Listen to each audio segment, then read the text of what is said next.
दिल्ली के चुनाव नतीजों से पहले संदीप दीक्षित का बड़ा बयान, कहा केजरीवाल की सरकार फिर से बन सकती है, फ्री बिजली पानी और पैसे से में लोगों की दिलचस्पी थी।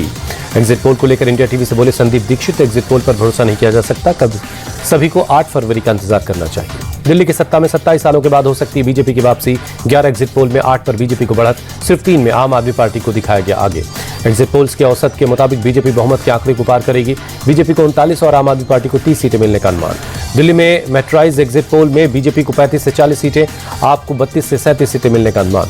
चाणक्य स्ट्रेटेजीज के एग्जिट पोल में बीजेपी को क्लियर मैंडेट, बीजेपी को 39 से 44 सीटें मिलने का अनुमान, आम आदमी पार्टी को 25 से 28, जबकि कांग्रेस को 2 से 3 सीटें मिल सकती हैं। जेवीसी के एग्जिट पोल में बीजेपी को 39 से 45 सीटें, जबकि आपके खाते में 22 से 31 सीटें दिखाई गई। पीपल्स पल्स के मुताबिक बीजेपी को भारी बढ़त, बीजेपी को 51 से 60 सीटें मिल सकती हैं, जबकि आपको 10 से 19 सीटें ही आएंगी। दिल्ली बीजेपी अध्यक्ष वीरेंद्र सिद्धेवा एग्जिट पोल नतीजों से खुश, बोले दिल्ली में आपदा जा रही है, बीजेपी आ रही, दिल्ली की जनता और कार्यकर्ताओं को बधाई। दिल्ली के एग्जिट पोल से बीजेपी का जोश हाई, बीजेपी नेता प्रवेश वर्मा बोले 8 तारीख को दिल्ली में कमल खिलेगा, बदलाव के लिए हुआ भारी मतदान। दिल्ली चुनाव को लेकर एग्जिट पोल पर बोले कांग्रेस सांसद प्रमोद तिवारी, चुनाव ने बीजेपी और आपके चेहरे से नकाब उतारा, जनादेश इन दोनों पार्टियों के खिलाफ आएगा।